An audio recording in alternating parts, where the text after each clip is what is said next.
আকাশবাণী কলকাতা। স্থানীয় সংবাদ পড়ছি নমামি বসুরুদ্র।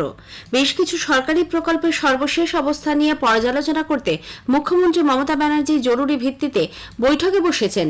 নবান্নে তিনি রাজ্য ও জেলা প্রশাসনের আধিকারিকদের সঙ্গে ভার্চুয়ালি বৈঠক করছেন। পাশাপাশি গত 11 জুন তিনি যে প্রশাসনিক বৈঠক করেছিলেন সেখানে দেওয়া নির্দেশ কতটা কার্যকর হয়েছে, আজকের বৈঠক থেকে তিনি সে বিষয়টিও খতিয়ে দেখছেন বলে সূত্রের খবর।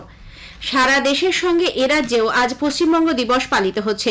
এই উপলক্ষে বিজেপির পক্ষ থেকে রেড রোডে শ্যামাপ্রসাদ মুখোপাধ্যায়ের মূর্তির পাদদেশে এক অনুষ্ঠানের আয়োজন করা হয়। অনুষ্ঠানে বিরোধী দলনেতা শুভেন্দু অধিকারী সহ পরিষদীয় দলের সদস্যরা শ্যামাপ্রসাদ মুখোপাধ্যায়ের মূর্তিতে মালা দিয়ে শ্রদ্ধা জানান। পরে সাংবাদিকদের প্রশ্নের উত্তরে বিরোধী দলনেতা বলেন, 1947 সালে ডক্টর শ্যামাপ্রসাদ মুখোপাধ্যায়ের আনা প্রস্তাবে 58 জন সদস্য পক্ষে ভোট দিয়েছিলেন। রাজ্যের প্রাক্তন মুখ্যমন্ত্রী জ্যোতি বসুও ওই 58 জনের মধ্যে ছিলেন। শ্রী অধিকারী আরো জানান, কোন ব্যক্তি তার ইচ্ছে অনুযায়ী অথবা সংখ্যাগরিষ্ঠতা প্রশাসনিক ক্ষমতার জেরে কিছু করতে পারেন, তবে এই ইতিহাস বদল করা যাবে না। সামান্য রেকর্ড আইন সভায় আছে, এটা তো কেউ টেম্পারও করতে পারবে না, চেঞ্জও করতে পারবে না। আজকে ভারতবর্ষের সমস্ত রাজভবনে পশ্চিমবঙ্গ দিবস পালন করছেন রাজ্যপালরা। আসামেও হচ্ছে, অন্য রাজ্যও হচ্ছে, ত্রিপুরায়ও হচ্ছে, জম্মু কাশ্মীরেও হচ্ছে। এবং ভারতবর্ষের রাষ্ট্রপতি মহোদয়া গত বছর, এবছর করেছেন কিনা আমি এখনো চেক করিনি, গত বছর তার সোশ্যাল হ্যান্ডেলে আজকের দিনটাকে পশ্চিমবঙ্গ দিবস বলে ঘোষণা করেছিলেন, ভারতবর্ষের সংবিধানের যিনি প্রধান। এর ফলে আজকের দিনটার ইতিহাস কখনো বদলে দেওয়া যায় না, ভবিষ্যতেও যাবে না। ঔপনিবেশিক আমলে চালু হওয়া ভারতীয় দণ্ডবিধি, ভারতীয় সাক্ষ্য আইন এবং ফৌজদারি কার্যবিধি, যা 1973 সালে সংশোধিত হয়ে ক্রিমিনাল প্রসিডিওর কোড হিসেবে পরিচিত হয়ে আসছে, এই সব বাতিল হয়ে আগামী 1 জুলাই থেকে চালু হতে চলেছে ভারতীয় ন্যায় সংহিতা, ভারতীয় সাক্ষ্য অধিনিয়ম এবং ভারতীয় নাগরিক সুরক্ষা সংহিতা। দেশের মানুষকে দ্রুত নির্দিষ্ট সময়ের মধ্যে নির্ভুল বিচার দেওয়াই এই 3টি আইনের লক্ষ্য বলে কেন্দ্রীয় সরকার জানিয়েছে। ভারতীয় ন্যায় সংহিতা বিএনএস নিয়ে আকাশবাণী কলকাতা সংবাদ বিভাগ আগামীকাল রাত 9:45 একটি বিশেষ আলোচনা সম্প্রচার করবে। কলকাতা হাইকোর্টের আইনজীবী ও ভারত সরকারের deputy solicitor general Dhiraj Kumar ত্রিবেদীর সঙ্গে কথা বলবেন শঙ্কর মুখোপাধ্যায়। অনুষ্ঠানটি একযোগে শোনা যাবে আকাশবাণী কলকাতা, গীতাঞ্জলি ও 107 মেগাহার্টজ প্রচার তরঙ্গ এবং ডিটিএইচ বাংলা পরিষেবায়। রাঙাপানিতে ডাউন আগরতলা কাঞ্চনজঙ্ঘা এক্সপ্রেস দুর্ঘটনার তদন্তে বিশেষ দল এসআইটি গঠন করেছে জিআরপি।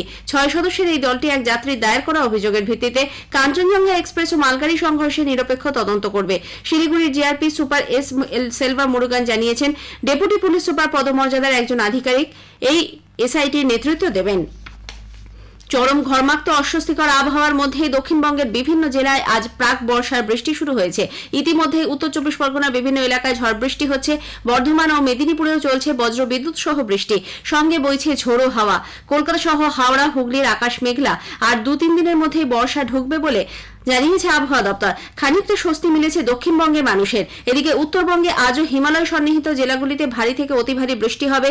জলপাইগুড়ি, আলিপুরদুয়ার ও কোচবিহারে বৃষ্টির লাল সতর্কতা জারি করা হয়েছে। দার্জিলিং ও কালিম্পংয়ে রয়েছে কমলা সতর্কতা। গত 24 ঘন্টায় কোচবিহার শহরে 136 এবং তুফানগঞ্জে 202 মিলিমিটার বৃষ্টি হয়েছে। রায়ডাক নদীতে জারি করা হয়েছে হলুদ সতর্কতা। তিস্তার জল বেড়ে কালিম্পংয়ের বিভিন্ন এলাকা জলমগ্ন। দিল্লির এক সাইবার প্রতারণা কাণ্ডে একজনকে জেরার পর ইডি কলকাতায় কয়েকজনের সন্ধান পায়। তার সূত্র ধরেই আজ ভোর থেকে কলকাতার 2 জায়গায় তল্লাশি চালাচ্ছে তদন্তকারী সংস্থা। বেলঘড়িয়ার 49 নম্বর জাগ্রত পল্লীর রমেশ প্রসাদের ফ্ল্যাটে ও শালকিয়াতে ব্যবসায়ী সুরজ দুবের বাড়িতে চলছে তল্লাশি। পশ্চিম মেদিনীপুরের কেশিয়ারির প্রতিবাদ জঙ্গল এলাকার একটি নিম গাছে আজ এক ব্যক্তি ঝুলন্ত মৃতদেহকে কেন্দ্র করে চাঞ্চল্য ছড়িয়েছে। মৃত ধনঞ্জয় মুর্মু কেশিয়ারির বেগমপুরের বাসিন্দা। মৃতের শরীরে রক্তের দাগ ছিল বলে খবর। স্থানীয়দের অভিযোগ, ওই ব্যক্তিকে খুন করে ঝুলিয়ে দেওয়া হয়েছে। পূর্ব বর্ধমানের জামালপুর থানার জৌগ্রামের শ্যামচ্যাংরা এলাকায় জাতীয় সড়ক সম্প্রসারণের জন্য মাটি খুঁড়তে গিয়ে নরকঙ্কাল উদ্ধারের ঘটনায় চাঞ্চল্য ছড়িয়েছে। খবর পেয়ে পুলিশ গিয়ে খুলি এবং 10টি হাড়ের টুকরো উদ্ধার করে। চিকিৎসকদের প্রাথমিক অনুমান, নরকঙ্কালটি 10 থেকে 12 বছরের পুরনো। কিভাবে ওই জায়গায় নরকঙ্কাল এলো পুলিশ তা খতিয়ে দেখছে। দেহাংশগুলি পরীক্ষার জন্য ফরেনসিকে পাঠানো হবে। স্থানীয় সংবাদ শেষ হলো।